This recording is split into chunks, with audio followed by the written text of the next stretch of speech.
एकाच एक उमेदवार जर दिल्या जाईल त्या निवडणुकीमध्ये तर भाजपाचा नक्की पराभव होणार याबद्दल शंका नाही आणि त्यांनाही माहिती आहे. मग त्यांनी काय केलं, ममताला त्यांच्यापासून तोडलं, त्याच्यानंतर त्या आता नितीश कुमारला तोडलं.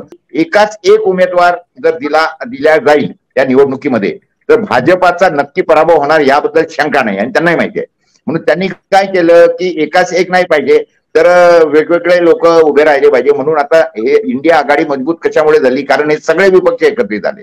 मग त्यांनी काय केलं, ममताला त्यांच्यापासून तोडलं, त्याच्यानंतर त्या आता नितीश कुमारला तोडलं, तुम्ही बघितलंय.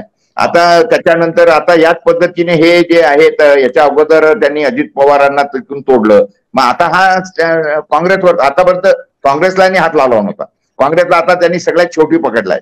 आणि म्हणून आता त्याच्यामधले आता कोण कोण फोडायचे, म्हणजे त्यांना पर्याय काय दिलाय माहितीये का, की एक तर हमारे साथ आओ नाही तो ईडी में पकडेंगे, आणि ते नसेल करत ना तर मग कमीत कमी वेगळे तरी व्हा, त्यांच्यासोबत न करावं इंडिया आघाडी सोबत.